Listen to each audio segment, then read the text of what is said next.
इस कार्यक्रम के पुण्यार्जक हैं श्री कंवरलाल जी महावीर प्रसाद जी पाटनी, RK ग्रुप, मदनगंज, किशनगढ़, राजस्थान। भावना योग प्रवर्तक 108 रथ प्रवर्तक पूज्य मुनि श्री प्रमाण सागर जी महामुनिराज की जय जय जय। पूज्य मुनि श्री निर्वेक सागर जी, संधान सागर जी महामुनिराज की जय, मुनि संघ की जय। बंधुओं, मालवा की शान इंदौर मां अहिल्या की पावन नगरी मोहताबाग परिसर में पूज्य मुनि श्री प्रमाण सागर महामंदिर संघ सहित विराजमान हैं। आज हम सभी दूर देशों में बहुचर्चित कार्यक्रम शंका समाधान को आगे बढ़ाएं, उसके पहले हम सभी हाथ जोड़ेंगे और आप सभी की तरफ से और हम सभी की तरफ से और जो प्रमाणक ऐप पारस चैनल, जिनवाणी चैनल के माध्यम से दूर देशों में देख बात सुन रहे उन्हीं सभी भक्तों की ओर से पूज्य गुरुवर के चरणों में नमोस्तु निवेदित करेंगे, आशीष पाएंगे। हे गुरुवर नमोस्तु नमोस्तु नमोस्तु। आइए, आज जिन्होंने अपने जीवन को धन्य किया है, जो आज गुणायतन से जुड़े हैं, जिन्होंने अपने पुण्य को बढ़ाया है, ऐसे निर्माण मित्र के रूप में मैं सादर आमंत्रित करता हूँ श्री सुरेश कुमार जी दोषी, पूर्णिमा जी दोषी, सरला जी बंडी, इंदौर। वो आए और गुरुवर के चरणों में नमन करते हुए आशीष ग्रहण करें और इनके सम्मान के लिए मैं सादर आमंत्रित करता हूँ पारस जी जैन बेंगलोर, हर्ष जी, विजेता जी जैन चेन्नई, जो कि हमारे बीच हैं, वो आए और इनका सम्मान करें और जोरदार करता ध्वनि के साथ आप इनके पुण्य की अनुमोदना करें। मित्रों, गुणायतन एक संस्था नहीं, एक मिशन है जो हर किसी के दिलों में बसता है। और अब तो शायद ही दूर देशों की बात तो ठीक है, भारत के हर व्यक्ति के मन में गुणायतन बसने लगा है। आइए, अगली कड़ी के बाद मैं पूज्य मुनि श्री संधान सागर जी महाराज के चरणों में नमोस्तु निवेदित करते हैं, निवेदन करता हूँ, हे गुरुवर आज के शंका समाधान के कार्यक्रम को गति प्रदान करें। नमोस्तु गुरुवर, नमोस्तु। चलते हैं गुरुवर के चरणों में और बिना किसी भूमिका के आज के पहले प्रश्न के लिए मैं आमंत्रित कर रहा हूँ संजय जी सोरानी, ज्योति सोरानी, कानपुर, जो गुणायतन के ट्रस्टी हैं, वे अपना प्रश्न रखें और उसके बाद में तैयार रहेंगे प्रोफेसर अजय कुमार जी चौधरी, उदयपुर, राजस्थान। महाराज जी के चरणों में त्रिबार नमोस्तु नमोस्तु नमोस्तु। महाराज जी, मेरा प्रश्न है कि आजकल धर्म के प्रति काफी लोगों का लगाव बढ़ रहा है, किंतु समय समय पर कई पंडित जी या साधुगण आने पर अलग अलग क्रिया करने को बाध्य करते हैं एवं ना करने पर नाराज होते हैं और कहते हैं कि आगम है, यही सही है, जिस कारण जो युवा वर्ग है वो धर्म से दूर होता जा रहा है। कहता है कि मंदिर में तो लड़ाई होती है, आप लोग को ये होता है। तो हम इस विवाद की स्थिति पर ऐसा क्या करें कि कैसे एक रूप में कैसे हमको सारी जानकारी मिले, सही जानकारी मिले, जिससे लोगों का धर्म के प्रति लगाव बढ़े। देखिए, धार्मिक क्रियाओं के संदर्भ में मैं यही कहूँगा कि धार्मिक क्रियाएं करो, विवाद में बिल्कुल मत पड़ो। और इसका बड़ा सरल सा रास्ता ये है कि कोई भी त्यागी हो, कोई भी विद्वान हो, कोई भी साधु, आपको यदि आपकी किसी धार्मिक क्रियाओं में कोई परिवर्तन करने की बात करता है तो आप उनकी बात प्रेम से सुने और उनसे कहो कि आप जो कह रहे हैं सब सही, पर हम वही करेंगे जो आज तक करते आए हैं। परिवर्तन तभी करेंगे जब हमारे गुरु कहेंगे। बस इस रास्ते को अपना लोगे तो उलझन से बच जाओगे, नहीं तो जितने त्यागी, जितने साधु, जितने विद्वान, उतने मत, और इस मत के चक्कर में कई तरह की बातें उत्पन्न होने लगती है और मामला गड़बड़ हो जाता है। इसलिए इन सब बातों को गौन करके हम कहो आप सही, आपकी बातें सही, आप तो हमें ऐसा आशीर्वाद दो कि हम अपना धर्म करते रहें। अब जैसे हमसे बनता वैसा करें और जिस समाज में जो परिपाटी चली आ रही है उसमें परिवर्तन तब तक न करें जब तक गुरु निर्देश प्राप्त न। प्रोफेसर अजय कुमार जी चौधरी, उदयपुर, राजस्थान। और तैयार रहेंगे डॉक्टर सरोज जी कोठारी, कंचन बाग। लेख है और यदि है तो किस प्रकार से प्रेरित करना चाहिए, क्या कहता है जैन धर्म इस बारे में? देखिए, ये सब चर्चाएं शास्त्रों में नहीं, और जिस समय हमारे शास्त्र रचे गए उस समय इन सब की कोई परंपरा भी नहीं थी। दान क्या है?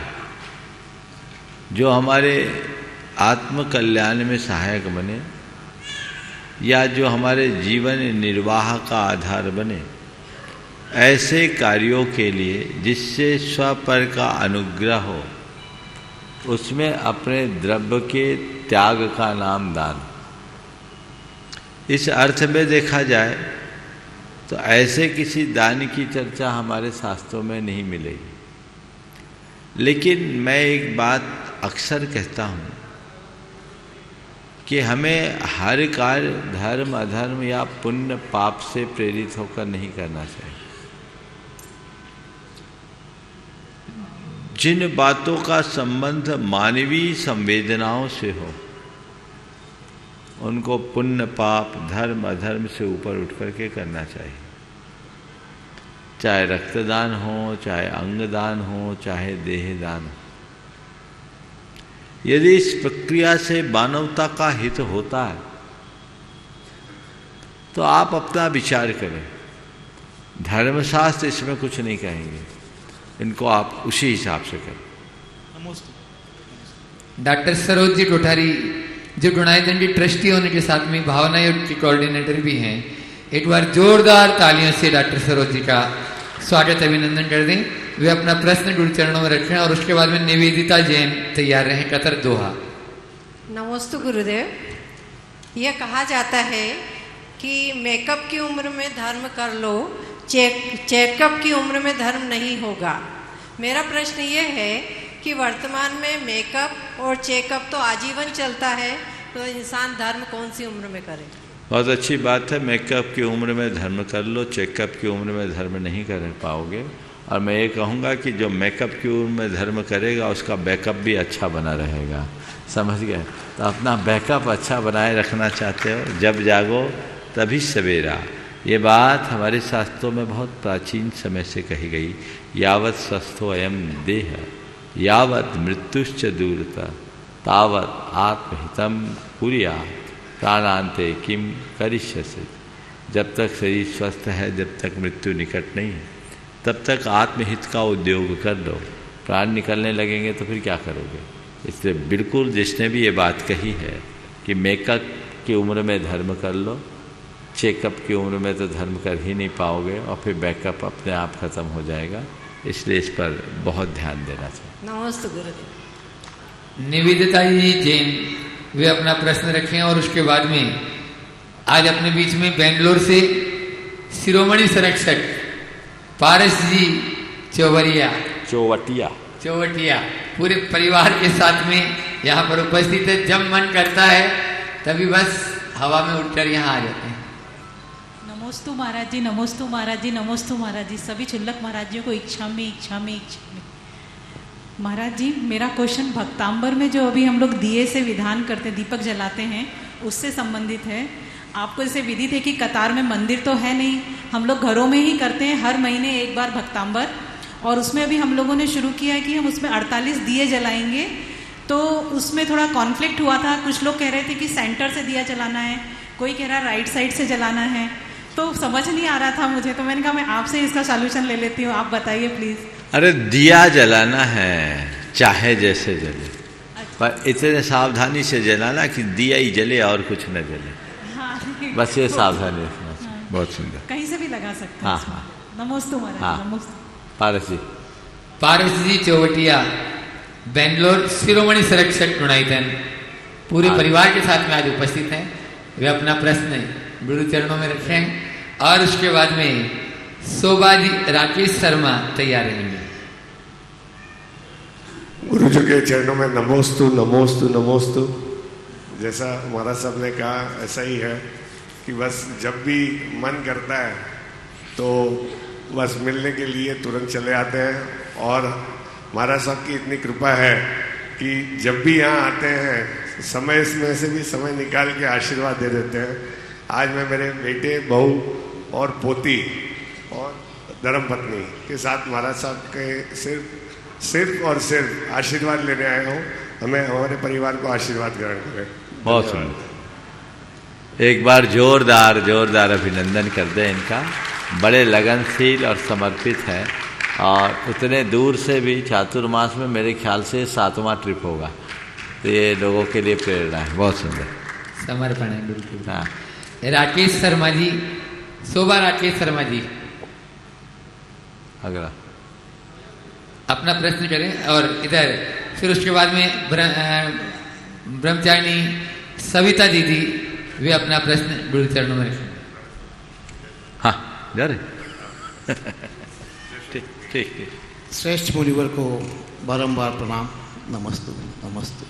जिज्ञासा है गुरुवर, गुरु शब्द, गुरु अर्थ, गुरु तत्व आपसे समझना चाह रहा हूँ।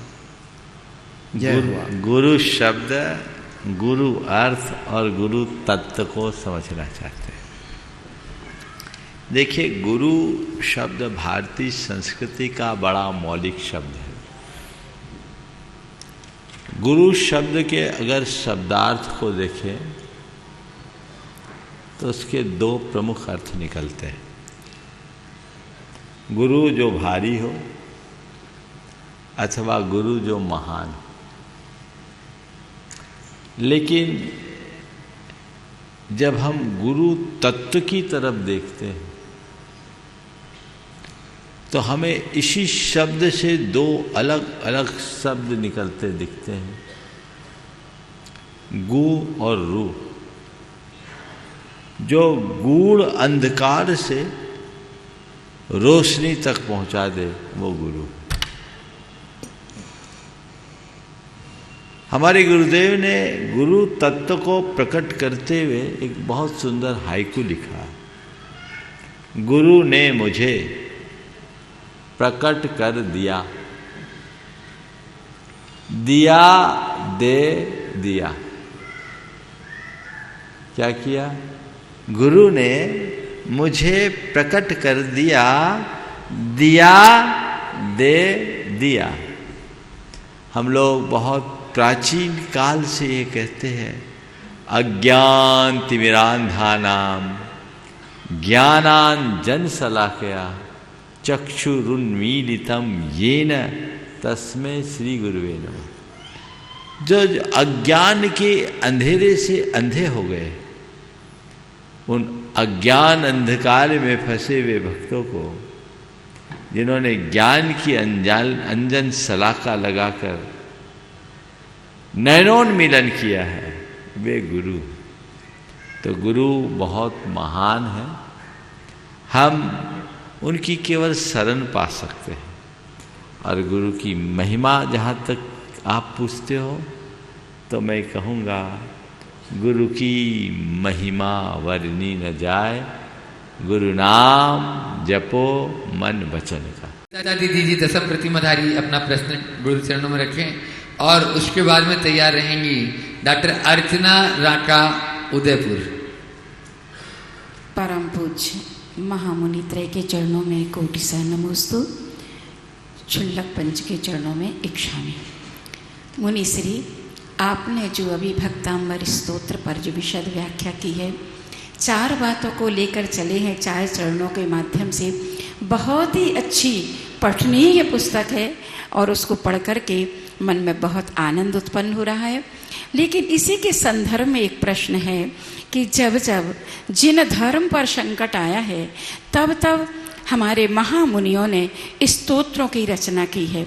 आचार्य मानतुंग महाराज जी ने भक्तांबर स्तोत्र, तो आचार्य वादिराज महामुनि महाराज जी ने एक ही भाव स्तोत्र, और विशापाहार स्तोत्र धनंजय कवि महाराज ने किया। और आचार्य समंत भद्रदेव महाराज के ऊपर जब ऐसी कुछ परेशानी आई थी, तब उन्होंने स्वयंभू स्तोत्र की रचना की। और तो और आचार्य पूज्यपाद स्वामी महाराज जी ने भी शांति भक्ति को लिख करके अपनी परेशानी को दूर किया था। अब ये प्रश्न यहाँ पर ये उठ खड़ा हुआ कि जब जब संकट आए हैं तब तब स्तोत्रों की रचना हुई है और उनका चमत्कार दुनिया में दिखा है। क्या सुख में किए हुए स्तोत्रों की रचना से कोई चमत्कार नहीं होता क्या? और यदि होता है तो ऐसे कौन से आचार्य हुए जिन्होंने अच्छे सुख में विशुद्धि के साथ में स्तोत्र लिखा हो और उसका चमत्कार हमें देखने में आया हो? जिज्ञासा का सवाल। बहुत अच्छा सवाल। क्या संकटों में ही स्तोत्रों की रचना हुई और चमत्कार संकटों में ही होते हैं? पहला सवाल। और दूसरा सवाल, क्या किन्हीं आचार्यों ने सुखमय स्थिति में भगवान का स्तवन नहीं किया? मैं ये कहूँगा कि संकटों के घड़ी में स्तोत्र की रचना नहीं की गई, संकटापन्नों ने स्तोत्र की रचना की। आचार्य मानतुंग हो या वादिराज मुनिराज हो या आचार्य समंत भद्र हो या धनंजय, जिनका भी हमने उल्लेख किया, उन्होंने इस भाव से इन स्तोत्रों की रचना नहीं की कि मेरे संकट दूर हो जाए, अपितु इस संस्कार से प्रेरित होने के कारण उनसे इसकी रचना हो गई कि जब भी कोई दुर्निवार उपसर्ग हो तो हमें आत्मा और पंच परमेष्टि के अलावा अन्य किसी की शरण नहीं देना। वो उसकी शरण में गए और शरण में जाने से जीवन में बड़ा परिवर्तन आया और ये चमत्कार घटित हो गया। कथाएं बाद में जुड़ती है और कथाओं के क्रम में ऐसा कह दिया जाता है कि इस स्तोत्र से उनका संकट दूर हुआ। हमारे आपकी नज़र में वो संकटापन्न थे, वे अपने आप को तो पूरी तरह से संकट मुक्त महसूस करते थे और तभी इस तरह के स्तोत्रों की रचना हो पाती है और तभी इस तरह के चमत्कार घटित हो पाते हैं। साधारण स्थिति में ऐसा संभव नहीं। जहाँ तक सामान्य स्थिति में स्तवन की बात है तो हमारे सबसे पहले स्तुतिकार तो आचार्य कुंदकुंद हुए, जिन्होंने थोसामी स्तवन लिखा, जिन्होंने 10 भक्तियाँ लिखी। क्या वो स्तुति नहीं है? उन्होंने किसी चमत्कार के लिए तो नहीं लिखा, उनके ऊपर किसी संकट की बात तो नहीं दिखती, लेकिन वो चीज़ें प्रसिद्ध कम होती। हमारे यहाँ सैकड़ों स्तोत्र रचे गए। आचार्य समंतभद्र महाराज ने भी स्वयंभू स्तोत्र के अलावा भी अनेक स्तोत्र रचे, वो प्रसिद्ध नहीं हुए। प्रसिद्ध वो होते हैं जिनके साथ कुछ अतिरिक्त घटता है, इसलिए ये 4-5 स्तोत्रों की प्रसिद्धि हो गई। पर हमारे यहाँ स्तोत्र तो ढेर हैं, पर जो जैसा हो गया वैसा हो गया। आज के समय में भी बहुत सारे लोग अनेक प्रकार की स्तुतियाँ रचते हैं, पर वो संकट में आने पर ही रचते, ऐसी बात तो नहीं है, पर उन्हें लोग ज़्यादा हाईलाइट करें। चमत्कार नहीं दिखाई देता, हाईलाइट नहीं हुआ। चमत्कार जीवन में जो चमक पैदा कर दे उससे बड़ा चमत्कार और क्या हुआ। बहुत सुंदर। डॉक्टर अर्चना जी राठा उदयपुर और तैयार रहेंगे सैंकी जैन खनिया दाना गोलाकोट तीर्थोदय क्षेत्र।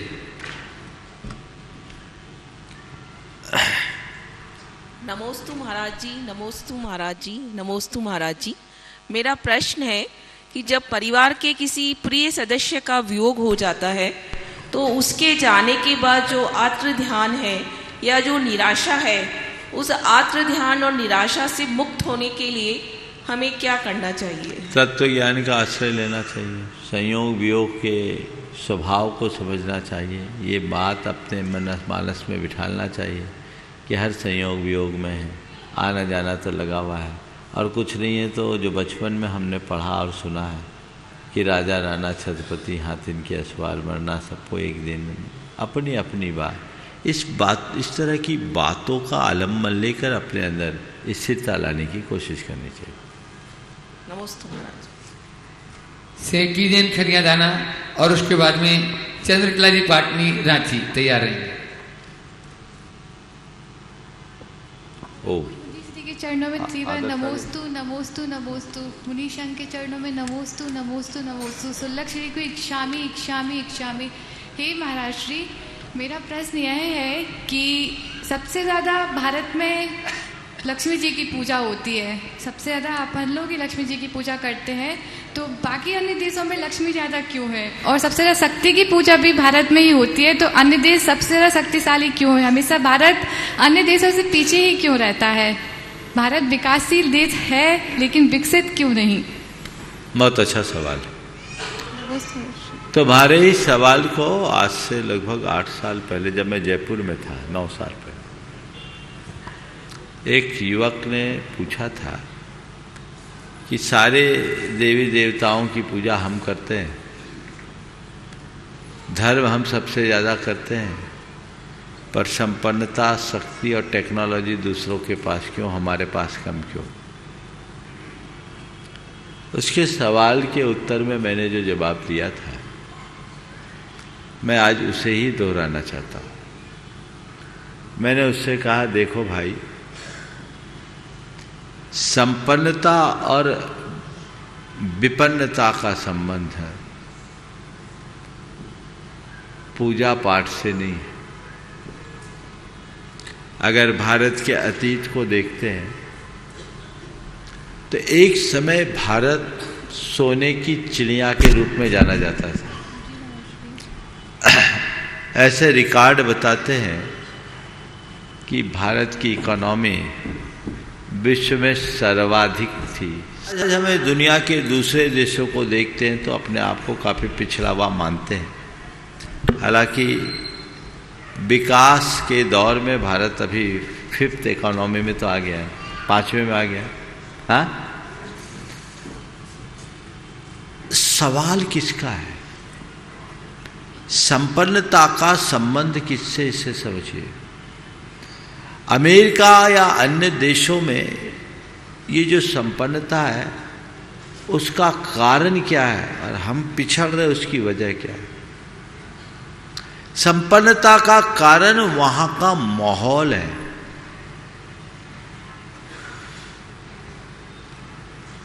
पुण्य पाप तो सबका रहता है। एक आदमी मेन मार्केट में दुकान खोल के बैठेगा, वहां जो उसकी सेल होगी, वही व्यक्ति कोई आउटर में अपना शोरूम खोल के बैठेगा, क्या समान होगी? बोलो। पुण्य तो उसका भी यहाँ वही है, पुण्य तो दोनों का समान है, पर यहाँ ज्यादा सेल आ रही और वहां कम क्यों? यहाँ माहौल है, वहां माहौल नहीं। जितने भी विकसित देश हैं वहां वैसा माहौल है। भारत में भी कभी ऐसा माहौल था तो भारत बहुत उन्नत और समृद्ध था, हर अर्थ में समर्थ था। एक लंबे समय तक गुलामी के जंजीरों में जकड़ा होने के कारण हमारे यहाँ का माहौल बिगड़ गया, सोच बिगड़ गई, इसलिए हम पिछड़ गए। आज हमें कुछ करने की जरूरत है, वापस उस माहौल को लौटाने की जरूरत है। जिस दिन पुराने भारत का वातावरण आज के भारत में बनेगा, भारत फिर विश्व का सर्वशक्तिमान देश बन जाएगा। समझ गए? तो इसमें देवी देवता से, पूजा पाठ से, धर्म अधर्म से संबंध नहीं है, माहौल से संबंध है। देखो, लोग बोलते हैं भारत में कोई आदमी काम करता है तो अलसा जाता है, और यही भारत का आदमी अमेरिका जाता है तो पूरा चुस्त दुरुस्त होकर काम करता है। तो क्या होता है? माहौल का बहुत फर्क पड़ता है। हमारे लिए जितनी भी विदेशी ताकतें रही, चाहे वो मुगलों की हो, यवनों की हो, शकों की हो, हुनों की हो या फिर अंग्रेजों की हो, उन सारी शक्तियों ने हमारे पूरी विरासत को छिन्न भिन्न किया, हमारे यहाँ का वातावरण बिगाड़ दिया। उसका दुष्परिणाम ये सब। चंद्रकला जी पाटनी रांची, वे अपना प्रश्न गुरु चरणों में रखेंगे और उसके बाद में हर्ष विजेता जैन चेन्नई तैयार रहेंगे। मेरी तरफ से जगत के सब जीवों की तरफ से मुनिराजों के चरणों में नमोस्तु, छुल्लक जी महाराज के चरणों में इच्छामि। महाराज श्री, जो दिखावे के लिए अच्छा बनते हैं वो शायद बुरे से बुरे होते हैं, तो ऐसे लोगों से किस प्रकार से बचा जा सकता है? बहुत अच्छा सवाल है। दिखावे के लिए अच्छा बनने वाले लोग बुरा से बुरा हो। कुरल काव्य में बहुत अच्छी बात लिखी कि बाण सीधा होता है और तंबूरा टेढ़ा होता है। बाण सीधा होता है और तंबूरा टेढ़ा होता है। इसलिए मनुष्य की पहचान उसकी बाह्य आकृति से नहीं, आंतरिक आचरण से करना चाहिए। सीधा बाण चुभता है और टेढ़ा तंबूरा संगीत उत्पन्न करता है।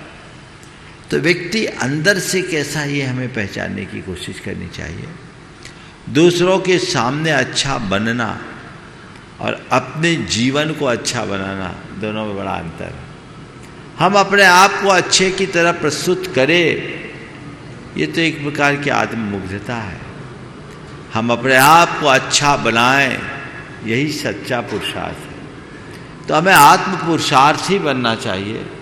हम औरों से जैसी अपेक्षा रखते हैं, खुद को वैसा बनाने के लिए सचेष्ट रहना चाहिए। अब आगे के क्रम में, हाँ, हर्ष के बाद महाराजों का सवाल, फिर समयानुसार आगे की व्यवस्था। नमोस्तु महाराज जी, सभी महाराजों को नमोस्तु। महाराज जी, मेरा प्रश्न ये है कि श्रद्धा और संबंधों को कैसे बढ़ाएं। संबंधों में देखा गया है कि संबंध मित्र के साथ और गुरु के साथ और भगवान के साथ, संबंधों में अगर हम धर्म के रास्ते पे जाते हुए सहज, सहनशील और के साथ संबंध बनाते हैं, तो कई लोग बाहरी दुनिया में काफ़ी उसको सहन करने को लेके दबाते हैं आपको। तो उन सब चीज़ों से बचने के लिए अगर हमको धर्म से हट के थोड़ा सा एग्रेसिव होना पड़ता है उस केस में, कि हम अपनी बात रख सकें, नहीं तो लोग दबाते जाते हैं। तो मेरा संबंध के ऊपर है सवाल कि संबंध कैसे हम बेहतर कर सकें और ऑफ कोर्स श्रद्धा को भी कैसे बढ़ा सकें। देखिए, दो चीज़ें हैं, संबंध और श्रद्धा। पहले मैं संबंध को लेता हूँ, और संबंध भी हमारे कई तरह के। एक है व्यापारिक संबंध, दूसरा है व्यवहारिक संबंध, तीसरा है पारिवारिक संबंध, तीसरा है सामाजिक संबंध, और चौथा है पारिवारिक संबंध।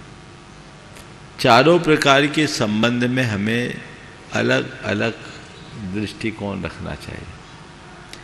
व्यापारिक संबंध को लाभ हानि को ध्यान में रख करके चलना चाहिए। व्यापार आप किसी के साथ कर रहे हैं तो उसमें प्रॉफिट और लॉस ही देखिए, समझ गए। व्यावहारिक संबंध की जब बात आए तो अच्छा बुरा देखिए, क्या सही है और क्या गलत है, इसे देखिए। व्यावहारिक संबंध में आप लाभ हानि मत देखिए, अच्छा बुरा देख करके चलिएगा तो संबंध का निर्वाह अच्छा हो सकेगा। जब हम सामाजिक संबंध की बात करते हैं, हित अहित को ध्यान में रखें कि हम अगर कोई काम कर रहे हैं, इससे सामने वाले का हित हो रहा है या अहित। जब सामाजिक संबंधों की बात करते हैं तो सामुदायिक हित में व्यक्तिगत अहित में भी हित देखना चाहिए, और यदि हमारे किसी कृत्य से सामुदायिक अहित होता है तो व्यक्तिगत हित को भी अहित देखना चाहिए। तो व्यापारिक संबंध लाभ हानि की दृष्टि से, व्यावहारिक संबंध अच्छा बुरा को ख्याल में रखते हुए, सामाजिक संबंध हित अहित को देखते हुए, और पारिवारिक संबंधों में सुख दुख की भावनाओं को देखते हुए ध्यान रखना चाहिए। यदि सामने वाले की भावनाओं को ख्याल में रखोगे कि इससे सामने वाले को सुख मिलेगा या दुख, तब हमारे पारिवारिक संबंध टिकेंगे। तो ये चारों प्रकार के संबंध अलग अलग दृष्टिकोण से हमें निभाने चाहिए। समझ गए? वो आध्यात्मिक संबंध होता है। आध्यात्मिक संबंध बड़ी निष्कलुष भाव से निभाए जाते हैं, जहाँ केवल श्रद्धा और समर्पण होता है, वहाँ सर्वस्व अर्पण की भावना होती है, वहाँ कुछ अपेक्षा नहीं होती। ये भाव अगर अंतरंग में बढ़ता रहे तो सब बातें अपने आप प्रशस्त हो जाती। छुल्लक संघ के वरिष्ठ छुल्लक आदर सागर जी महाराज जी, वे अपना प्रश्न गुरु चरणों में रखें और उसके बाद में अपन महाराज जी से निवेदन करेंगे। नमोस्तु भगवान। महाराज जी, यह प्रश्न उन माताओं की तरफ से है जो यह जानना चाहती हैं कि वो ऐसी क्या साधना करें कि जिससे वह विद्याधर जैसे पुत्र को जन्म दे सके। बहुत अच्छा भाव रखा है। ऐसी क्या साधना करे जिससे वो विद्याधर जैसे पुत्र को जन्म दे सके।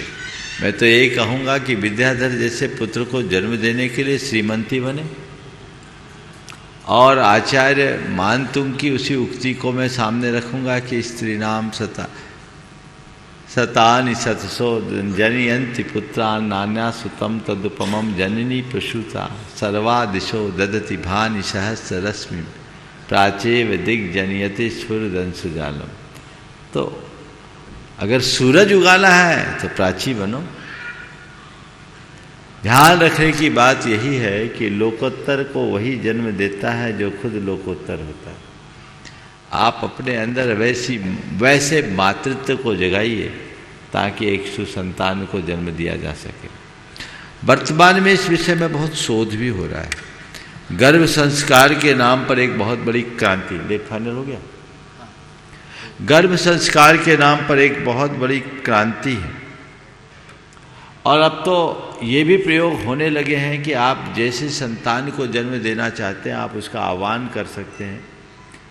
गर्भाधान के पूर्व ही यदि हम इस तरह की भावनाएं अंतर मन में जगाएं और पूरे के पूरे 9 माह तक गर्भ अवस्था में पति पत्नी अच्छी भावनाएं भाएं तो वो सुसंतान को जन्म देने का श्रेय प्राप्त कर सकते हैं।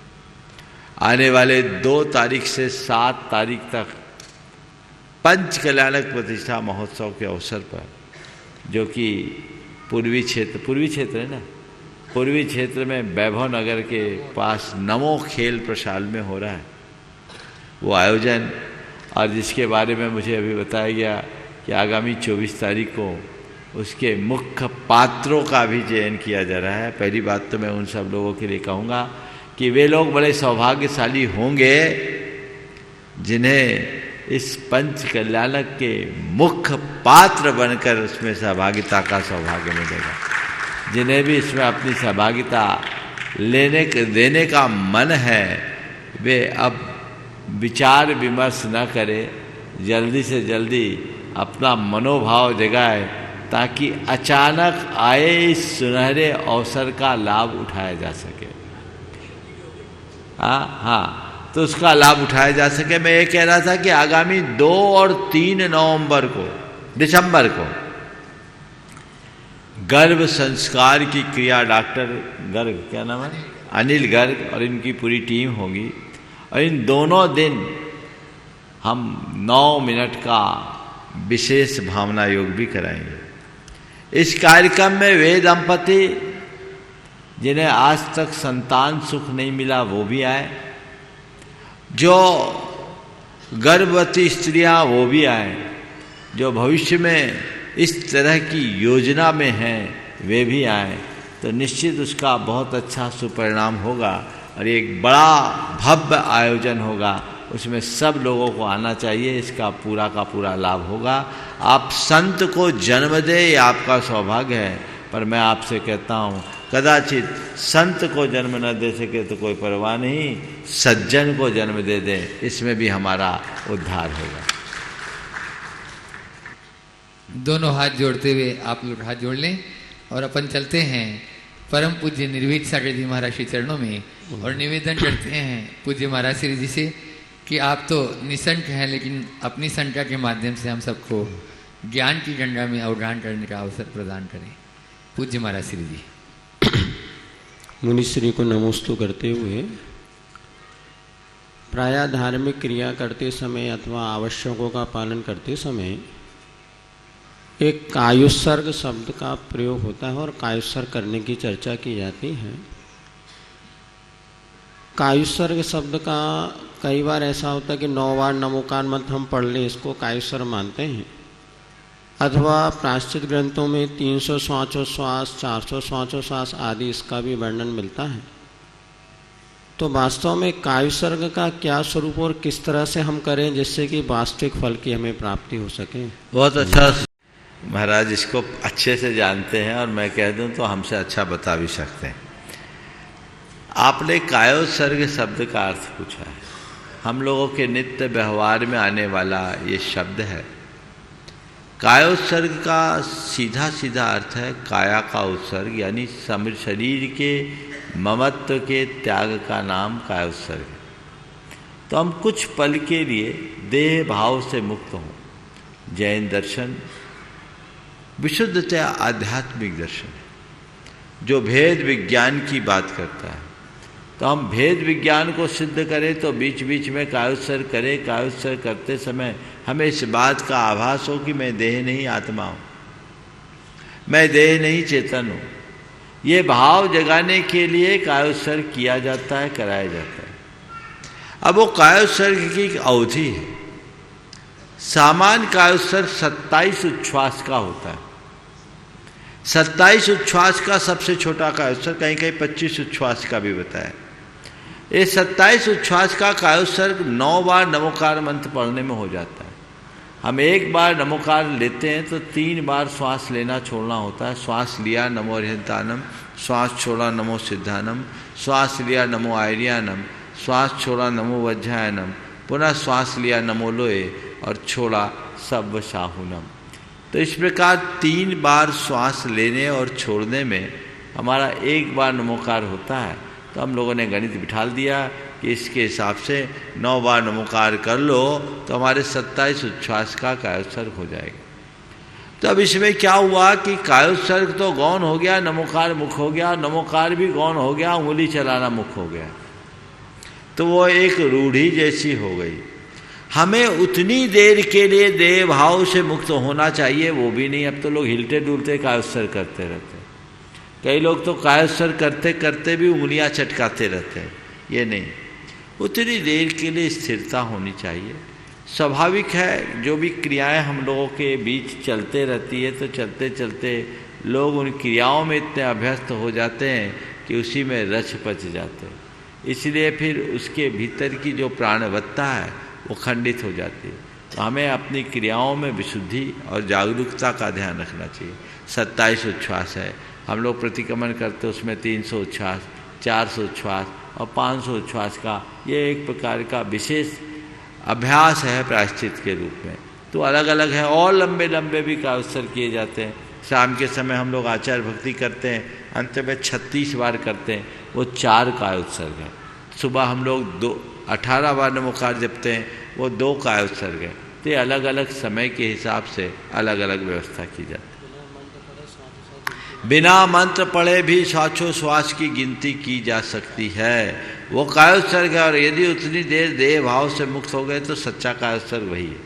बहुत सुंदर। मनोज अनामिका बाटली वे अपना प्रश्न गुरु चरणों में रखें और उसके बाद में तैयार रहेंगे विनोद कुमार जी, जैन नरसिंहपुर समाज, इंदौर।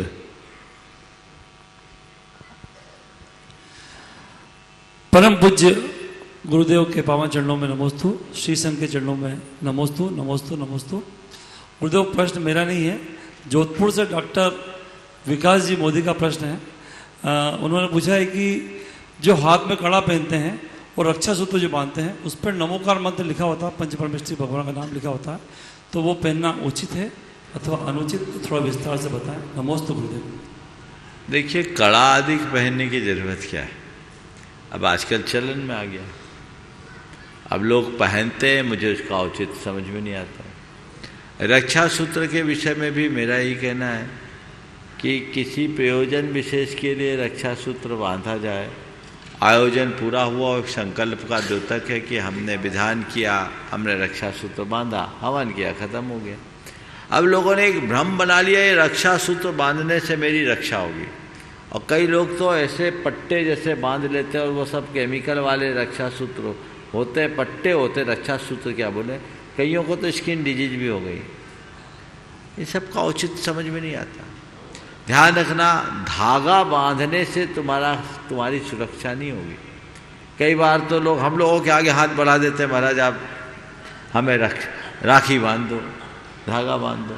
एक बार ऐसे एक ने किया, बोला आप नहीं बांधते, मैंने कहा मैं बांधता हूँ, बोले बांध दीजिए ने, मैंने कहा मैं डोरी से नहीं बांधता, संकल्पों से बांधता हूँ। संकल्प की डोरी तुम्हारी सुरक्षा करेगी, ये डोरी क्या सुरक्षा करेगी? अपने आप को संकल्पों से बांधे। इसलिए इन सब बातों को ध्यान रखना चाहिए। और फिर आप उस तरह के चीज़ों को बांध लेते, शुद्ध अशुद्ध दोनों प्रकार की अवस्थाएं होती है, सूख भी नहीं पाता ढंग से, तो इसका विचार करना चाहिए। ये आजकल ज़्यादा चलन हो गया है, और कुछ धार्मिक होने का इस सिंबल भी बन गया है। पहले तिलक लगाते थे तो तिलक तो बंद हो गया, पट्टा आने लगा। ये समय समय पर होने वाले परिवर्तनों का संकेत है। मेरी राय में इनका कोई औचित्य नहीं है, और ये पूरी तरह भ्रांत धारणा है कि एक डोरा बांधने से कोई सुरक्षित हो जाएगा। न डोरा बांधने से सुरक्षित होगा, न किसी के ऊपर डोरा डालने से फायदा होगा। आप तो संकल्प की डोर में बंधिए जो आपके जीवन को सुरक्षित करे। नमोस्तु भगवान। विनोद कुमार जी जैन, नरसिंहपुर समाज, इंदौर। और उसके बाद में अशोक रानी दोषी, अध्यक्ष धर्म प्रभावना समिति, और हर्षजी जैन, मंत्री धर्म प्रभावना समिति, वे अपना महामंत्री, वे अपना प्रश्न गुरु चरणों में रखेंगे। ठीक। नमोस्तु भगवान। नमोस्तु। मेरा प्रश्न है कि पंच कल्याण प्रतिष्ठा महोत्सव में जो पात्र बनाए जाते हैं, सोदार निशान वगैरह जो भी हो, तो उसमें क्या व्यंतर देव भी बनाए जाते हैं क्या? मैंने कई प्रतिष्ठा महोत्सव में देखा है कि व्यंतर देव में बनाए गए हैं, और किन्नर बनाया गया, किन्नर छोड़ के किम पुरुष, मोर और गंधर्व बनाए, यक्ष राक्षस भूत पिशाच को नहीं बनाया। तो मेरी शंका ये है कि क्या वो कलुषित परिणाम के है या नाम के कारण नहीं बनाए गए? ओ देखो, मैं ईमानदारी से बताऊं, अगर शास्त्रों की मूल बातें बताऊं, प्रतिष्ठा शास्त्रों की, तो प्रतिष्ठा ग्रंथों में इतने सब पात्रों को बनाने की कोई व्यवस्था ही नहीं है। बहुत रहस्यपूर्ण बात बता रहा हूं। प्रतिष्ठा ग्रंथों में दो ही पात्र हैं, एक कारापक और एक सौधर्मेंद्र। क्या बोला? कारापक शब्द आया है। कारापक कौन? जिसने मंदिर बनवाया है, जो प्रतिष्ठा करा रहा है। प्राचीन काल में एक ही व्यक्ति पूरा जिनालय बनाता था, भव्य मंदिर बनाते थे, वही अपने द्रव्य से उसकी प्रतिष्ठा कराते थे, तो वो कारापक कहलाता था। तब उनको सिंघई आदि की उपाधि दी जाती थी, और सौधर्मेंद्र की मुख्य भूमिका होती थी। तब अगर इस विचार से करूं तो फिर तो सबका पत्ता ही साफ हो जाएगा, फिर किसको बनाओ? तब फिर चूंकि आजकल सामूहिक कार्यक्रम होने लगा, तो सामूहिक कार्यक्रम, मंदिर भी सामूहिक, प्रतिष्ठा भी सामूहिक, तो सबकी भागीदारी भी होनी चाहिए। तो सबकी स्वतंत्र भागीदारी बन जाए, इस भाव से ऐसी परंपरा चल पड़ी। तो उसमें पहले सौधर्म ईशान आदि इंद्र को ही बनाया जाता था। अब इसमें भी मुझे बड़ा अटपटा लगता है कि सौधर्म इंद्र तो मुखिया बन गया, और अच्युत इंद्र जो उसका बॉस, सौधर्म इंद्र की बोली में तो होड़ लगती है, और अच्युत इंद्र तो बाद में खोज खाज के बना देते हैं। का समायोजन उसमें हो गया, जिसकी प्रतिष्ठा से सीधी कोई, प्रतिष्ठा से उसका कोई सीधा नाता नहीं है, लोग जोड़ते हैं। पर मेरा ये कहना है कि इससे अर्थ संग्रह होता है, इसलिए लोग करते हैं। मैं दूसरे संदर्भ में कहूँगा, भैया इसमें तुम्हारी किसी न किसी रूप में भूमिका बन जाती है, इसलिए जहाँ जुड़ो, जुड़ करके अपना काम करो। पर शास्त्रों में जो व्यवस्था है बता ही दिया। अब उसमें फिर क्या करे, सत इंद्र बनाना है तो भवनवासी भी बनाओ, बेंतर भी बनाओ, फिर सब बनाओ, फिर शेर भी बनाओ, नरेंद्र भी बनाओ, मृगेंद्र भी बनाओ, तो 100 होंगे। ये सब आजकल प्रतिष्ठाचार्यों द्वारा किया जाने लगा है। मेरी राय में इस तरह के पात्रों का कोई औचित्य नहीं। मैं तो इस पर भी विचार कर रहा हूँ कि हम प्रतिष्ठा में कितने पात्रों को बनाएं, इस पर विचार होना चाहिए। समय समय के अनुसार चलन बनता है और बदलता है, लेकिन इस पर गंभीरता से विचार तो होना ही चाहिए। नमस्तु नमस्तु। धर्म प्रभावना समिति के अध्यक्ष और गुणायतन में शिरोमणि संरक्षक अशोक रानी दोषी और महामंत्री हर्षजन ने भी शिरोमणि संरक्षक गुणायतन। पूरी कमेटी आ जाओ, जीतते हैं। धर्म प्रभावना समिति की पूरी कमेटी आ जाए। हाँ, दिलीप जी वगैरह। हाँ, आप बोलिए। हाँ, मुनि संघ के चरणों में सशत वंदन। छुल्लक जी को इच्छा में महाराज श्री आगामी 24 तारीख को जो पात्रों का चयन यहाँ पर मोहता भवन पर होना है, उसका टाइम शायद 8:30 से 9:30 का प्रवचन है। उसके बाद पात्र चयन है और सबका भोजन है। हो सकता है 24 तारीख का जो प्रवचन हो इस जगह पर, शायद मेरे अनुमान से आखिरी होगा या उसके बाद वो प्रवचन नहीं, आखिरी मान लो इस प्रवास का। हाँ, इस प्रवास का फिर इंदौर शहर में तो होता रहेगा। हाँ, लेकिन इस जगह का मेरा अनुमान है कि शायद आखिरी प्रवचन हो। तो मेरा शहर के समुदाय, शहर के समाज से निवेदन है कि अधिक से अधिक लोग आए। भोजन की व्यवस्था भी यहाँ रखी गई है, इसलिए अधिक से अधिकतम उपस्थिति हो। अब महाराज जी एक प्रश्न है, छोटा सा है, लेकिन मेरा खेल जगत, अध्यात्म जगत और शंका समाधान जगत, 3 जगत हैं अभी। तो मैं तीनों जगत से छोटा सा एक प्रश्न कर रहा हूँ आपसे कि खेल जगत में, क्रिकेट के खेल में महाराज श्री जो खतरनाक या आक्रामक गेंदबाज है, वो चाहे कैसे भी गेंदबाजी करे, लेकिन जो कमज़ोर से कमज़ोर बल्लेबाज है तो उस पर 1, 2, 3, 4, 6 रन भी बना सकता है, लेकिन गेंदबाज को केवल 1 ही विकेट मिल सकता है। इसका मतलब है कि गेंदबाज की मर्यादा है और बल्लेबाज की कोई मर्यादा नहीं है। इसी तरह महाराज जी अध्यात्म में कर्म को जो है गेंदबाज माना गया है और धर्म को जो है बल्लेबाज माना गया है। कर्म चाहे कितना ही आक्रमण करे, लेकिन जो अच्छा साधक है या जो अच्छा श्रावक, जिसको देवशास्त्र गुरु के प्रति सच्ची श्रद्धा है, विश्वास है, उसको कर्म चाहे कितने ही आक्रमण करे, लेकिन वो अपने आत्म तत्व को या अपनी आत्म साधना को बढ़ाने में उसे कोई विशेष तकलीफ नहीं होती है। तो महाराज श्री आपको 4 महीने हो गए इंदौर शहर के समाज के श्रावक और धर्म प्रवना समिति के श्रावक, आपको कैसे लगे? गेंदबाज है कि बल्लेबाज है, कमजोर है कि बहादुर है, ये बताइए। एक इसी के साथ में महाराज जी शंका समाधान के जगत में एक प्रश्न छोटा सा ये है कि जो प्रश्न करता है वो गेंदबाज है। एक ओवर में 6 गेंद होती है और वो अलग अलग तरह से गेंद डालता है, कटर डालता है, वो डालता है, हर तरह से डालता है और बल्लेबाज को आउट करने की कोशिश करता है। मैं आपको बल्लेबाज नहीं कह रहा हूँ, लेकिन उसकी हर गलत गेंद जो होती है उस पर चौका और छक्का ही लगता है, कभी 1-2 रन बनाने की भी कोशिश नहीं होती है। क्रिकेट का जो भगवान है सचिन तेंदुलकर या डॉन ब्रैडमैन, वो भी हमेशा 0 पे आउट हुए हैं, लेकिन यहाँ प्रश्न शंका समाधान में हमेशा चौका छक्का ही क्यों लगता है? हो गया।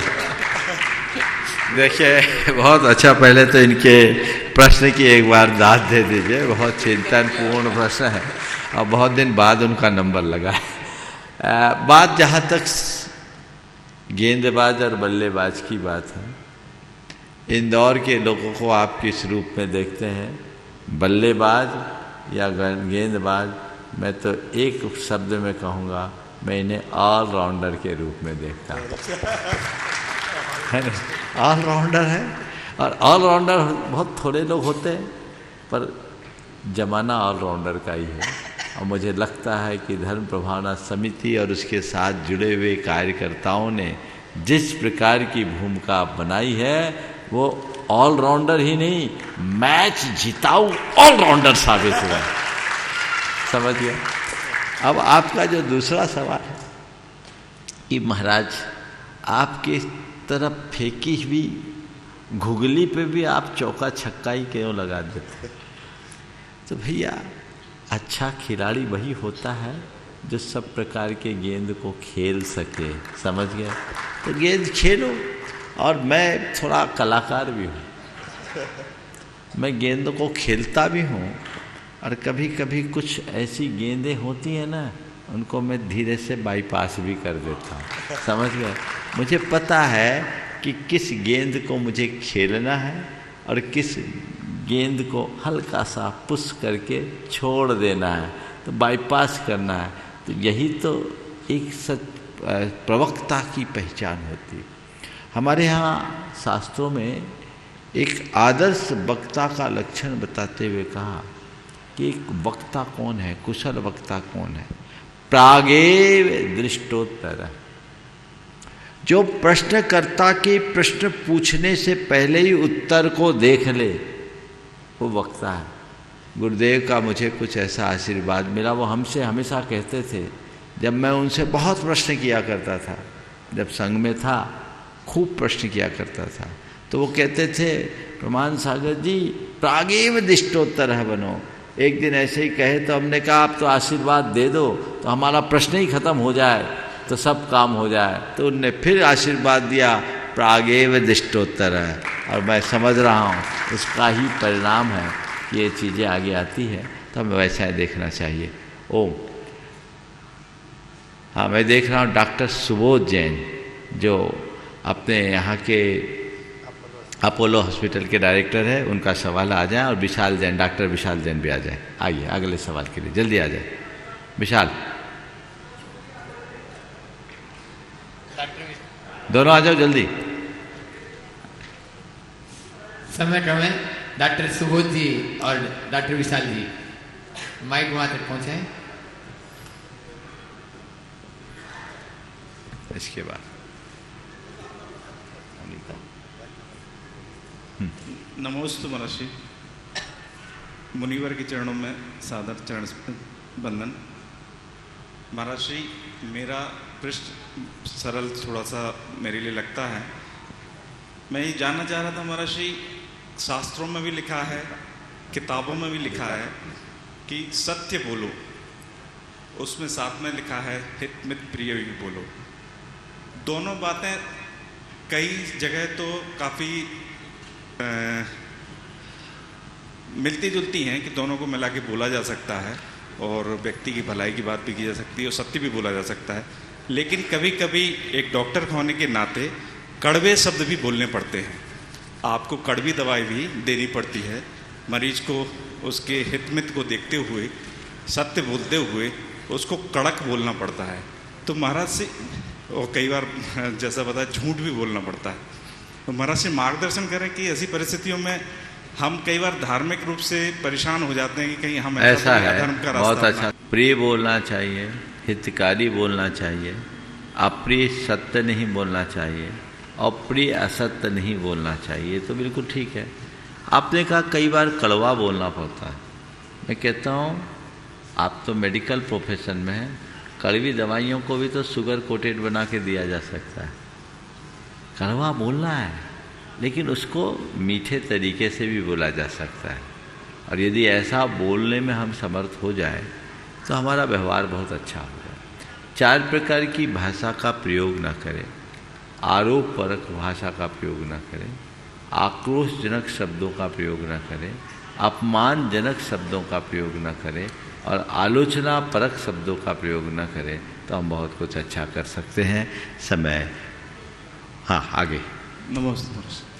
अगला नाम, अगला एक मिनट है, बोला। हाँ, सूचना ही दे दो। बंधुओं, भक्तामर के ऊपर पूज्य महाराज श्री जी की बहुत ही प्रामाणिक विवेचन आप लोगों ने सुना और उसकी ऑनलाइन बुकिंग भी बहुत सारे लोगों ने कराई। मैं चाहता हूं कि जिन जिन लोगों ने प्री बुकिंग कराई है, और बहुत सारे लोगों ने, आज विजय भाई से पता लगा, बहुत सारे लोगों ने तो अपनी राशि पहले जमा करा दी थी, लेकिन जो पहले लोगों ने प्री बुकिंग कराई थी उन लोगों ने अपनी राशि अभी तक जमा नहीं कराई। वे जमा कराकर तुरंत पुस्तक अपने घर पर मंगवा सकते हैं। वह पुस्तक अब आपके पास में उपलब्ध है। और यहाँ पर भी जिन लोगों ने अपने अपने जो प्री बुकिंग की थी, वे लोग यहाँ से पुस्तकें प्राप्त कर सकते हैं। विक्की भाई से वे पुस्तकें प्राप्त कर सकते हैं। चलिए, आज के सत्र को यहीं पर विराम। बोलिए परम पूज्य आचार्य गुरुवासी विद्यासागर महाराज।